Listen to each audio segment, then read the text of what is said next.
The recording has started, Chief. Thank you. So welcome everybody. Welcome to our joint webinar between Springboard, Diageo and Movement to Work. The focus of this webinar is about training future hospitality talent for success.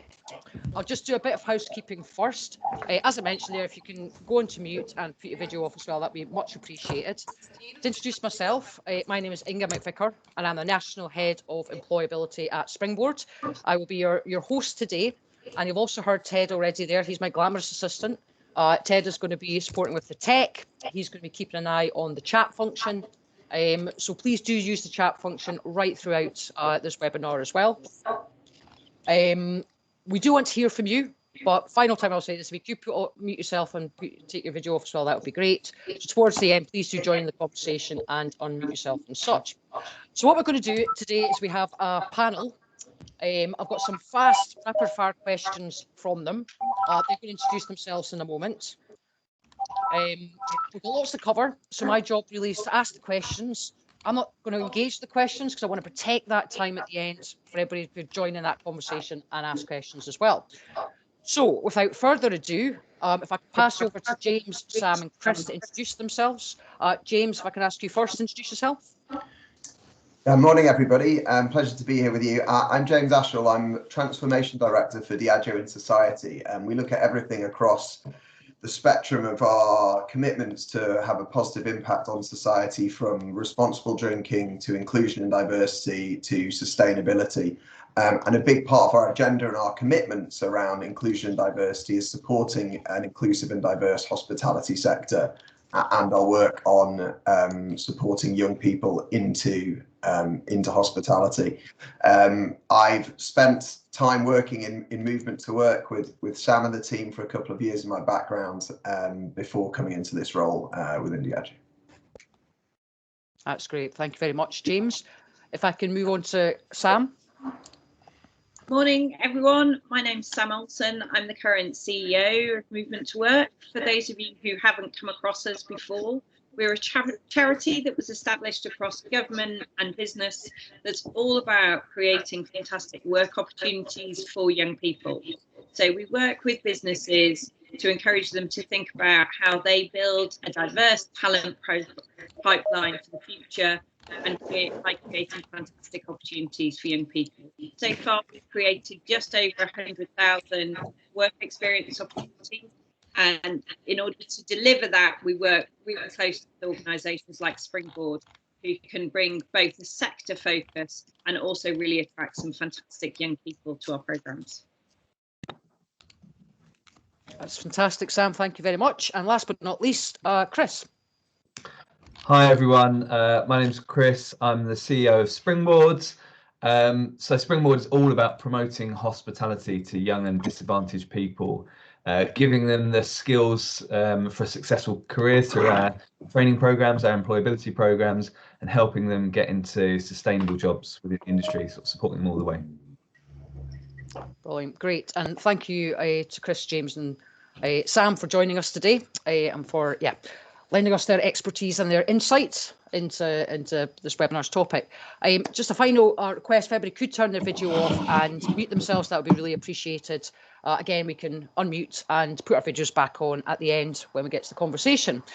So to get straight into it, the first question is a fairly obvious issue that's been around now for a year, that's impacting on our lives, our work life, and also the hospitality, leisure and tourism industry specifically. So can I ask Chris, then James, then Sam, about how your organisation has been, what your organisation has been focusing on in response to the impact COVID-19 has had on youth employment.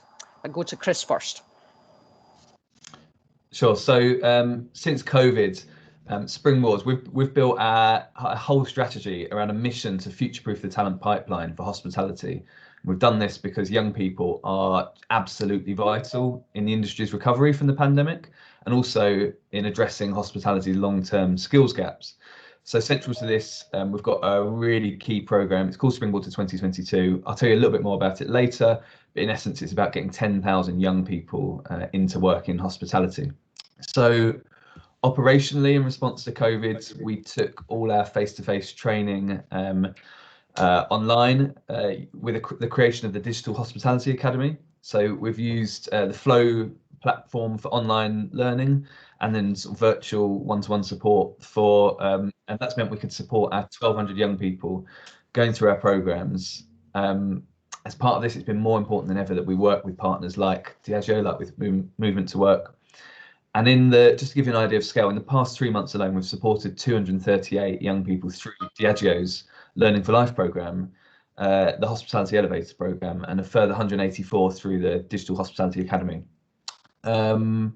Also, we relaunched CareerScope as the industry support hub to support those who are looking to enter the industry or those whose jobs have been affected by COVID. This has been a really great initiative. We've launched it in partnership with the industry, so with UK Hospitality, Hospitality Action, Savoy Educational Trust, and Institute of Hospitality. And it's all about looking at fit and healthy and ready for work when the industry recovers. And then finally, Springboard is a government gateway employer for Kickstart. So we're working with the industry at the moment. We've had 500 jobs approved, working with 33 different hospitality businesses. We've got a further 700 in application at the moment. So what we're seeing is Kickstart is an absolutely brilliant opportunity for young people, to give them opportunities, but also to showcase them to the industry. That's us. Great, thank you, Chris. If I could ask James the same question.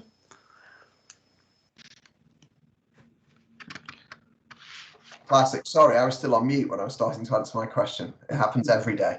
I'm sure it happens to, well, maybe it doesn't happen to all of you as well. But anyway, I might start a bit broader, actually, because Diageo's response, being an alcohol producer, started with the donation of alcohol to manufacture hand sanitizer and started from that point of safety. We've then built on that, coming into hospitality, to create a $100 million recovery fund across big cities in the world, global cities, called Raise the Bar, which is about supporting our partners in the industry to reopen safely, to get ready for when we can reopen. And our focus, the principles behind all of that, is about how we can build back better, and be that about our work in environmental sustainability or our work in responsible drinking when hospitality opens, or more in this case, how we can support hospitality to create a more inclusive and sustainable world, and bring people in a more inclusive way when we come back from COVID-19. So as a company, we set that out in our Society 2030 Spirit of Progress vision in November. And a big commitment within that was to support 200,000 people across the world who are disadvantaged in different ways across different markets back into hospitality. And that is a doubling of the of our ambition over the last 5 or 6 years, if we look at the run rate. And a big part of that is the work that we do with Springboard around our Learning for Life program, and that's about supporting people into the industry. But Chris also talked about the Hospitality Elevator, and we also have a second part that we look at, which is work with our Bar Academy, with the Hospitality Elevator, which is supporting people when they're in the industry to build thriving careers. And they're the two pieces that we've made a commitment to. And within that, we've also got a commitment to support diversity within the cohort of people across gender and ethnicity. So we know that it's representative of those communities that are the fabric of the local hospitality sector, and that we're getting to that cross section of young people that we know we can mobilize into hospitality in a way that other industries struggle to reach and to support into their businesses. That's great, much appreciated. Thank you, James. And last but not least, Sam. So this time last year, we launched our 3 pillars that have got us through COVID. This was in response to, historically, Movement to Work was up to delivering up to 15,000 work placements a month, face-to-face. Clearly, that was not going to happen in the midst of lockdown. So the 3 pillars have been, first of all, young people first. This is all about promoting the idea that young people must be prioritised and supported the most during the pandemic. And as the pandemic has progressed, we've seen, haven't we, the disproportional impact on their mental health, but also for young people who were probably furthest from the labour market in pre-COVID. They are living in communities where they've been disproportionately affected by COVID. So the second pillar is all about being accessible, go digital. this was all about encouraging our partners, and Springboard were absolutely at the centre of this, to be innovative and find ways to set up digital programmes that could be accessed from home. And then finally, it's been about supporting and empower, and this is making people aware of the mental health impacts as a result of the pandemic. We've learned a huge amount about what online can look like for young people, but we've also understood a lot more about the barriers. So we have had programs where we've provided laptops, we've had programs where we've provided data, but not all young people have a safe space in order to be part of an online training program. So hugely impressed by the number of businesses that have run these programs. It's been a great way to keep young people engaged, and many young people have had some really fantastic experience. However, there are some big watch outs of it. So at our recent CEO Summit, we were talking about some of the darker sides that we've seen in digital. These so-called young digital natives really struggle sometimes to stay safe online, and also often don't know how to use Teams and to manage an inbox. And that's what you're asking them to do when you're looking at running an online training program. And the mental health impact of us all being in front of these screens all day should not be underestimated. There's been quite a lot that's come out of the press as young people are returning into the school environment, and huge increase in the number of referrals from girls with mental health issues, and also a resurgence in tics and Tourette's as well. We are going to see this in this cohort of young people, sort of this long tail of COVID. So my message is that we've done some fantastic online work with young people, but the in-person experience is incredibly important for young people when they're starting out, you know, especially in the hospitality industry. You are an industry that's about soft skills. You can't do that as effectively remotely. And whilst as sort of I shan't make comment on the rest of my co-presenters' age, but let's just say more seasoned professionals later in our careers may be up for a world where we're working more at home. Actually, what young people need is face-to-face interaction. They need mentors, and they need to see people to support them. So as we move out of COVID, that's very much where our focus is going to be. That's great. Thank you very much, Sam. Moving on to, you segued me beautifully into industry challenges. And actually, just one final thing, it's brilliant to see people's faces. I love seeing people's faces.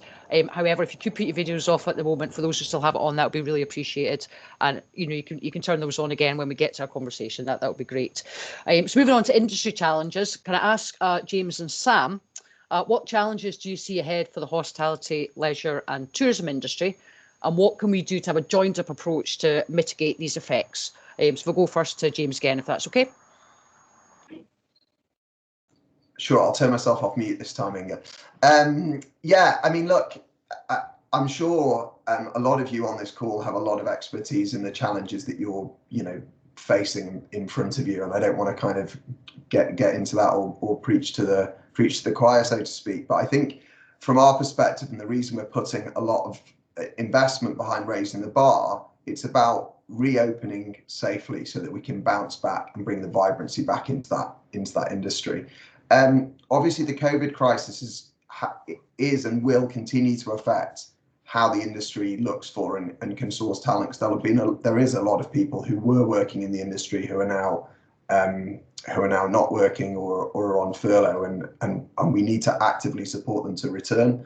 We need to make sure that we open safely, but we open in a way that gets people back into the workplace as quick as we possibly can. I think as we do reopen, and with the number of European workers that are leaving the UK, it becomes increasingly more important that we create these pathways for young people back into our industry, and that we support them from, Sam talked very eloquently about the challenges that they're all facing being in a digital world and not being face to face, and the loneliness, the effect it can have on social well-being. And I think it's something that hospitality brings in a way that many other industries and sectors don't.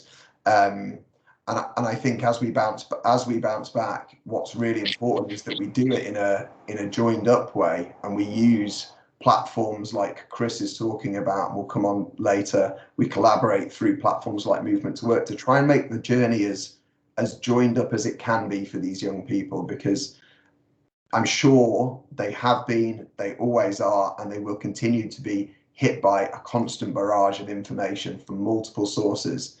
And the more we can create clear, strong pathways, be it using Kickstart, be it using the Learning for Life or the Springboard Hospitality Elevator, be it collaborating through Movement to Work, the more we can simplify their journey and reduce the amount of noise, I think the more powerful it can be for them and for us as we rebuild.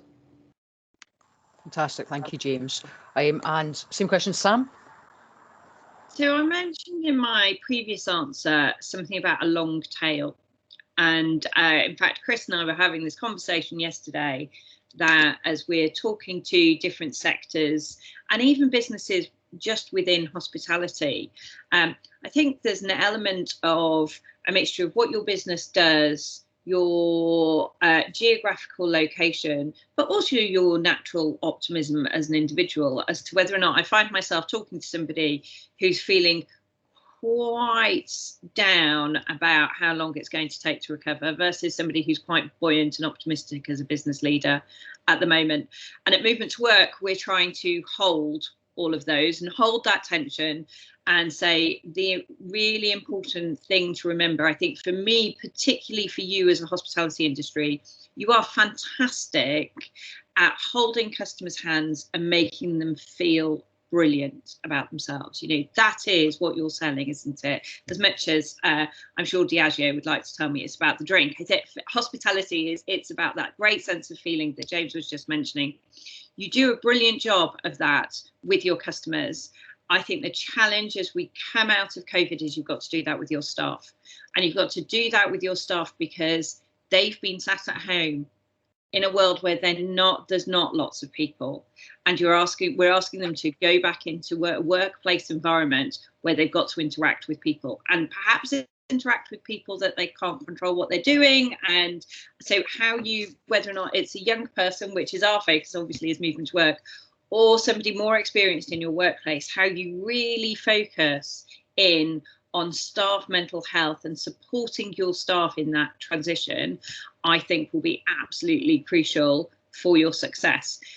My second message on this though is, and this points slightly to what James was saying about a world of a reduced number of EU workers, is we need to make this sector exciting again for young people. I think we'll find young people will come back to it very quickly. But you, as business leaders, need to remember the space you were in only a couple of years ago, where you had a shortage of supply, and you were really thinking about how you embrace creating diverse talent pools for your organisation so that you reflect your customer base. Don't find yourself in a situation in the next 6 months where you've leaned into more experienced members of staff, because I think you'll find yourselves in 6-12 months' time of being back in the same situation, and at which point we've potentially shoved a whole generation just further away from the labour market. So think about how you invest now in young people to be your future talent for the next 2 years. Great, thank you, Sam. Which again neatly leads us into talking about youth employment. Springboard was set up 31 years ago, at a time of high unemployment, at a time of a shortage of talent skills coming into the industry, and was set up to look at how we can deal with that. So looking at youth unemployment, stay with the impact of COVID on the jobs market. More than 500,000 people have lost their jobs in hospitality and leisure and tourism industry since last year.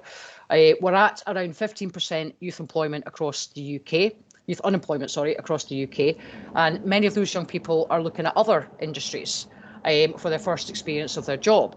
We estimate 30,000 young people would enter the tourism industry as their first job every single year.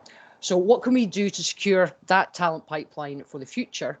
and also ensuring that there's still opportunities for young people to enter the industry. Sam, if I can come to you first, and I'll go to James and Chris. Absolutely. And I am, and I'm sure many of you are classic examples of this, aren't we? You know, my first job was scooping ice cream by the side of a beach, closely followed by paid better cleaning toilets and serving breakfast. You know, was it because I, at the ripe old age of 15, had an aspiration for a career in hospitality? No, it was because I needed money, because I was saving for something that I'm sure was very important at that point in to me. But what it gave me was an ability to talk to people, an ability to think customer first, to think customer service, to multitask. We were laughing earlier about needing to do a lot of mental arithmetic in your brain. Those core skills I use to this day in my career. So in thinking about the importance of bringing young people back quickly into the hospitality sector, it's vital not just for, I believe, not just for the hospitality sector, but for longer term growth in the economy of the UK for the future. So it's absolutely crucial that we do it. There are a myriad at the moment of different programs that you could be using to help you. And this is hopefully where Movement to Work and Springboard can really support you in this. I call it a can of spaghetti when you look at the number of government programmes that there are out there. It's messy and it's complex. I'm not going to deny that at all. But what Movement to Work and Springboard can do is talk you through what your business needs are and what programs there are out there to support you. So it could be embracing traineeships, it could be Kickstart, it could be starting to think about apprenticeship programs. There's a lot of financial government support behind these programs. And I'd really encourage anyone who's a recruiting manager or a business leader on the call to think about having a conversation with us about how we can support you to access those programs, because it will help your bottom line as well. We know that young people need support when they join the labour market, particularly if they've not worked before. But that's why there's financial support for it. There is loads of help out there. Just talk to us. Great, absolutely. Thank you, Sam. James, can I bring you in? I mean, I'll come from a different point of view, because I think Sam has really eloquently covered the opportunity and the support that's available. I think the other side of this is we've got to win the battle for talent, because whilst there are a lot of people that have become unemployed, there's going to be a lot of people now looking to bring people back into their industries as the economy reopens. And I think there's two parts to that. You've got people for whom, as Sam said, hospitality is just going to broaden their skill set, and they're going to develop in a way they wouldn't develop if they weren't in that industry. And we need to paint the picture as to how this can be a step on their journey. And then there's the other side of it, which I think is the story that we don't often, I think, connect with young people in a deep enough way on, is the breadth of job opportunities available in hospitality is almost like no other industry. And the career progression that you can go through can take you in a multitude of different ways. And I think as employers, our job is to show them the opportunity that is ahead of them and where a career in hospitality can take them. And that's why I think linking things like Learning for Life that bring people in with things like a hospitality elevator that will support people through.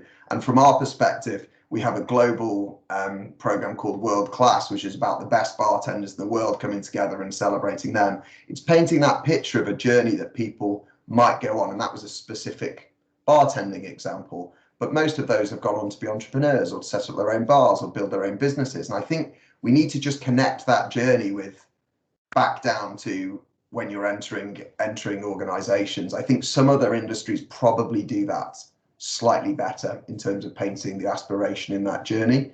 And if we are going to win that talent, that competition for talent, I think we need to make those connections clearer and in a way that's going to really resonate with the young people that we're talking to.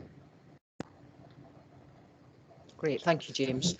And if you can ask the same of Chris, just a quick reminder before we go to Chris, please do use the chat function. Please do ask questions, which we'll bring back in at once we finish our questions. Got a couple more questions to go, so please do use that chat function. But sorry, Chris, over to you.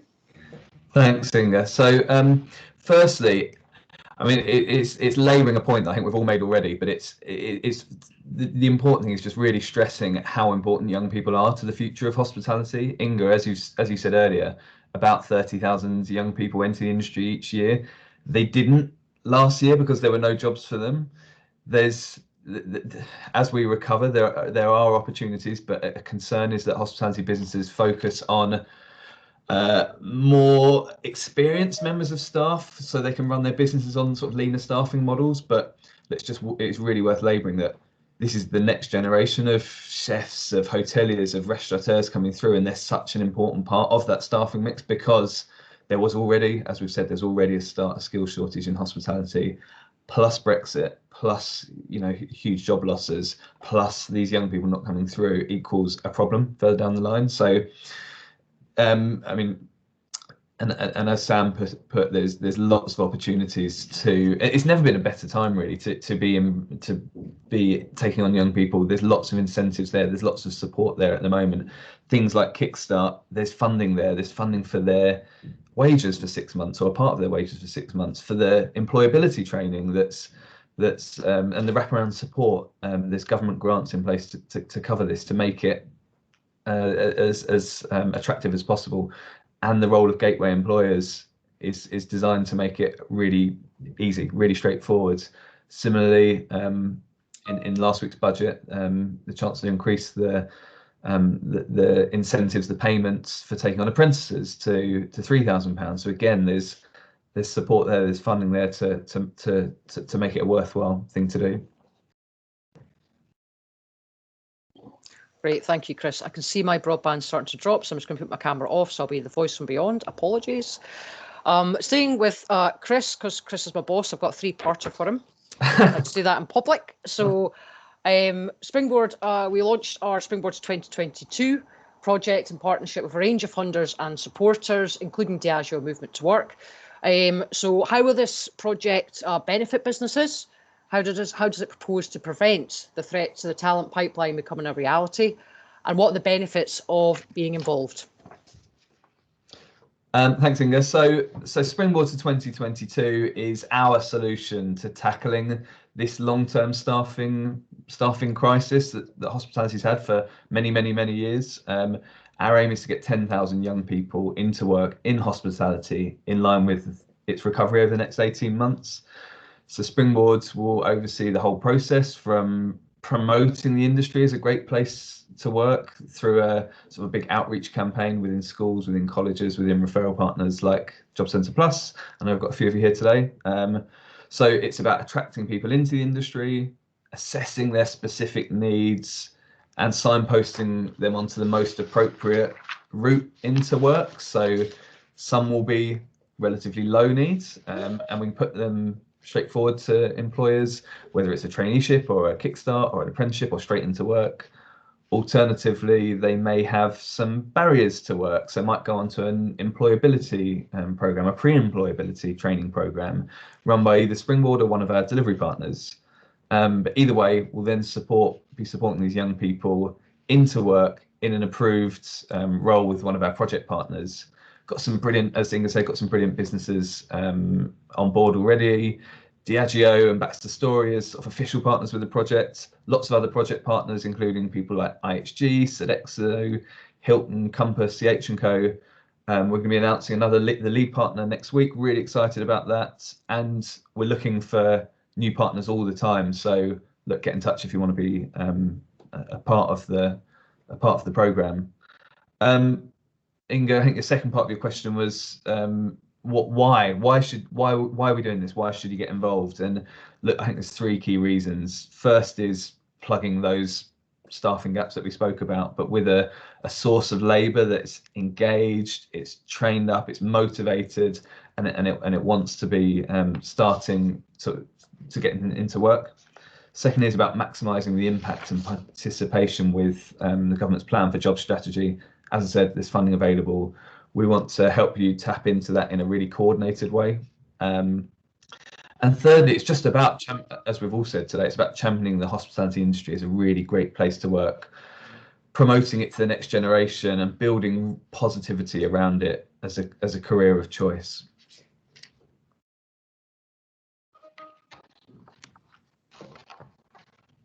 Sorry, I do have broadband issues trying to get off of mute there. Fantastic, thank you, Chris. So just to summarise, in terms of our call to action, what is your summary of the call to action for everybody on this call? You know, what opportunities for collaboration are you looking to, for people to get involved in, to make sure that we can, you know, train the future of hospitality talent? So what can we do here and now? What can everybody do here and now to get involved? I know we've touched on this throughout, but if we could summarise, that would be great. If I can go first to Sam. Of course. I talk to people about remembering that as leaders, we are often the problem. And we're often the problem because we can all too often look for the short-term solution. The who do I need in the job now that I can trust to do this as quickly and efficiently as I possibly can now. If that's what we're recruiting for, we are the problem in this system.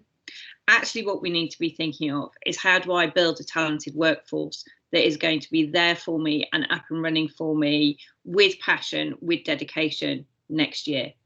And how can I use the current government programmes to help me do that? This is an opportunity for me to think differently and get my organisation to think differently. Because what we know is, if you recruit young people, particularly those who have faced multiple barriers, not only are they far more loyal, not only will they want a career in the hospitality industry and stick with it, but they also have much lower levels of sickness. So the whole payback of far more loyal, dedicated members of staff is the crucial piece in this jigsaw puzzle for me.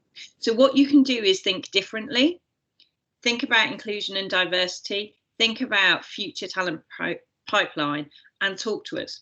You know, just pick up the phone. It costs nothing to become part of Movement to Work. All we ask you to do is to think differently and to create great opportunities for young people. And we can provide you with free advice, free support to get these programmes up and running. We're not funded by any particular part of government, any particular part of business, so we can really impartially support you to try and do things differently. And, you know, Springboard is a great example of that. So think collaboratively and think how you take advantage of this moment and all the programmes that are available. Great, thank you very much, Sam. If I can go to James next. Yeah, I mean, I would echo what Sam says in terms of the expertise from Movement to Work and connecting with them around your opportunities. I think a couple of specifics from me. One is, if you are running a business in the hospitality industry, specifically pubs and bars in some of the key cities of the UK, and you're looking to reopen, have a look at Diageo's Raising the Bar Fund, because it might be able to offer you some financial support around safely reopening. I think that the second thing for me is, I think Sam touched on it, is the graduates from the work that Springboard do are brilliant. And I think the catalyst that they can bring to businesses as they reopen can make the difference in well, firstly, and actually probably more importantly, can make a massive difference to their mental health and to support them back in. I think we shouldn't lose sight on the fact that there's 500,000 people now without work, and we know the correlation, Sam touched on it right at the start, that has with their well-being. And I think the biggest societal impact we can have is to find the right ways to nurture them fully back into the workplace. But I think for businesses, it can be a catalyst. If you're taking people who've gone through these programs and been trained, it can really support them in their career. And then secondly, for those people that are working in the pub and bar sector of hospitality, there's programs. I mean, I'll obviously talk about Diageo's because that's where I work, that we've got, like the Diageo Bar Academy, which is just constant online training, which does support inclusion and diversity, supports well-being, but also supports some of that commercial acumen, and that allows individuals to thrive as they're going through. And that's stuff that can be delivered in the workplace or online. I think the Hospitality Elevator is exactly another example of how we can support people back. So I think it's seeking out those opportunities and looking to collaborate with the likes of Springboard, Movement to Work, and And I think to Sam's offer, using someone to curate the spaghetti that's out there for you, because otherwise I think you can easily get stuck in a world of too many options but no opportunities. Great, thank you, James. And last but not least, Chris. Thanks. Just to pick up on James's point there, he talked about he very kindly pointed out the quality of people coming through our programs. It's worth saying that we're going to have 10,000 of these people coming through in the next 18 months, and there's no point training them unless they have quality jobs to go into at the end of it. So in terms of the ask of the industry, of industry employers, hey, look, if you can provide at least one job opportunity, hopefully more to one of these 10,000 people, we'd love to hear from you. That's the key thing we're looking for at the moment. Job pledges over the next, look, we know it might not be straight away, but over the coming months, over the next 6, 12, 18 months, and get in touch if you can commit to providing an interview or at least taking a CV from someone who's been through one of our programs, who comes with a recommendation, who we really believe is engaged and ready to work. That's the first thing I'd ask in terms of collaboration from the industry. The second is, again, it's back to about supporting our people. I mentioned CareerScope earlier as the industry support tool. It's got industry information, careers advice, support, whether it's health and wellbeing or financial support, all sorts of different things. It's got live jobs. It's got a community. Anyone who within your organisation who needs this support, who's maybe going through a consultancy, or you just want to ensure that you're looking after your people as part of your sort of the brilliant work you're already doing. This is a free resource that we just ask that you highlight to them. And similarly, we're seeing organisations who are, as part of their say their regret emails, as part of their recruitment, they're saying sorry you weren't successful this time, but do continue your journey into hospitality, and they're pointing out CareerScope to those people as well. So yeah, please do showcase CareerScope. In terms of collaboration, to any other organisations that are on the call today, whether you're a charity or another organisation, if you can refer people into our programme, young people who might want to go through one of our training programmes, we'd love to hear from you. Similarly, if you want to receive referrals from us who we've assessed, and you want to help support with some of that training before passing them back to us to get into work, again, we'd love to hear from you. Great, thank you, Chris. And our panel would be delighted to know that's the last of me firing questions at them. So we've got a bit of time here for Q&A. Ted, do we have any questions from the chat? I've still got Ted. I was on mute, of course, with apologies. We don't have any direct questions to the board just yet. We've got some great points. Shane, who's our Springboard ambassador of 20+ years, has pointed out that it's still a grassroots problem getting people into and interested in our industry, particularly in the back of house. We've always had a chef shortage in hospitality, or at least for as long as I've worked in it, which is decades plus. It's something that we're really keen to focus on, Shane, within our schools' career hubs delivery, and making sure that we highlight how good an opportunity hospitality is and how positive it can be working back house. I think one of the stories that we tell the most often is probably Gordon Ramsay's story, just because it's a brilliant one to focus on. We do have a question that was sort of submitted pre-webinar by somebody who couldn't attend, who kind of wanted it answered for the recording. I know the board has covered it in some detail, the advantages of hiring trainees who've come from these kinds of courses, whether that be a Movement to Work or Springboard or any of our partners within the Springboard 2022 campaign. In terms of Kickstart, sorry, I'm trying to paraphrase because it was a very long email. I'm trying to boil it down into one question. In terms of Kickstart, obviously it's 6 months placement. What's the outcome for the beneficiaries or the trainees once they've finished the Kickstart placement? Why is Kickstart a positive destination for both the employer and the trainee, and where are they likely to end up after completing it? Pulls that down, I suppose, as with as little detail as I can get. I'll pick up that one in the first instance. I mean, just from talking to employers that we're working with, so D&D London, they've said I think they're taking on about 70 Kickstart vacancies across all Kickstarters across all their different sites, and they're rather than them sitting, how they're ensuring that they're creating new roles is rather than them sitting in one role for 6 months, they're moving them around the organisation and giving them exposure to different parts, different roles, different parts of an operation, different sites, because it gives the young person exposure to different parts of the industry, different parts of the business. But secondly, it lets the employer, in this case, really see where this person shines, really see where their skills lie, where their passion lies. And the reason they're doing it is because they want them to, it's not just a quick 6 months in and out, it's and they see them as part of their future, an important part of their future, and they want to set them on the right path. So I think that's just a really smart idea. Secondly, I was talking to a big contract caterer recently, and they were saying they're invested very heavily in apprenticeships. They pay a lot of money into the apprenticeship levy, and that's not going to go away. But they're using Kickstart as an opportunity to bring a lot of people in this case, into their business, to get the wheels turning. And those that show an affinity to, or probably an application to go onto an apprenticeship program, they've already begun that journey. And then so they'll transition from Kickstart onto an apprenticeship a little further down the line, and it means they're not having to bring people in, put them straight onto an apprenticeship and then see a drop-off rate of that apprenticeship. So again, a really smart idea.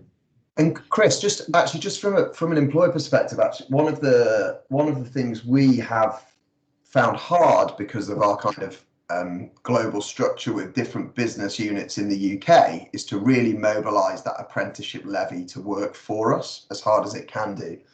And I think what we've seen more recently is organisations popping up, and there's one in London, who are actually just supporting us with the consultancy thinking pro bono to unlock that levy for us. And I think that finding that can be invaluable, where what you don't have is money for consultancy to someone to come in and tell you how to unlock the levy part, and it doesn't quite add up, but the willing is there. I think different consortiums and organisations who will come in and almost lean a bit harder into the employer and say, this is the step-by-step guide to setting it up in a really simple way. And then the second bit is there's just a lot of off-the-shelf offerings that you can tailor or tweak that are already available apprenticeships. So whether it's a level 2, level 3, level 4, you can just almost add in some of your flavour to it. So some of the work we're doing is around bringing in the assets we might have with Learning for Life or with the Diageo Bar Academy,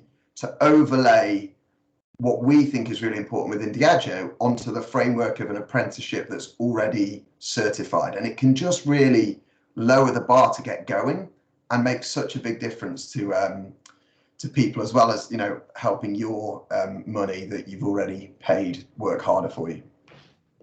And I think from a young person's perspective, many businesses came to us at the beginning of this and said, look, we've worked with Movement to Work. We're all about committing long-term to young people. And they were a bit horrified, put bluntly, about Kickstart, because they said, but if I bring in 30 Kickstarters, Sam, I've not got 30 jobs for them. Surely that's not fair. Surely that's not what you want us to do.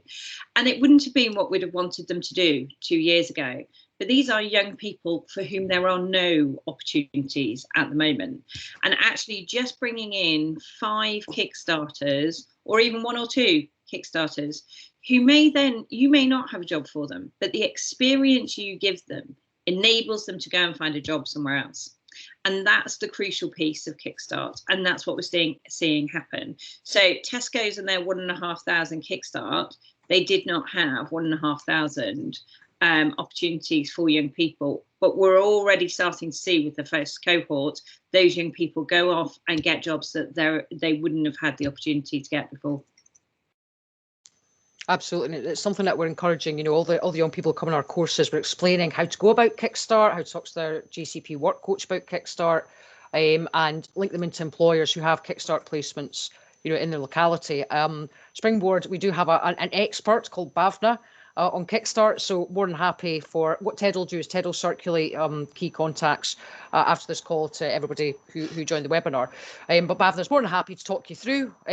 There's literally no catch to that. We want more people involved. We want employers to take advantage of this, and it's really important to help those young people who otherwise may be left behind. So it's touching back on what Sam was talking about in terms of having a diverse talent pool coming into the industry as well.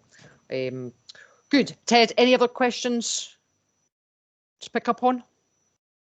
I was on mute again. Delightful. Nothing popped up in the questions. Just as a question in the chat just yet. Just having a chat with Chris SJ about working with Catch-22 and informing Shane that we'll link him up with Sam from Movement to Work afterwards. Fantastic. Thank you very much. That's us spot on time. Brilliant. I really want to thank Chris, James and Sam for their time and for their insight. That was incredibly useful. I hope everybody on the webinar found that useful as well. Ted has put the link for the CareerScope community group on LinkedIn. So you just go into LinkedIn, look for CareerScope community group. We'll post up the video here. Please feel free to share it. And if you do have any other questions there and conversation, we can carry that on LinkedIn. But really appreciate everybody's time. Thank you. Thanks everyone. Thanks all. Thanks everyone. Bye bye.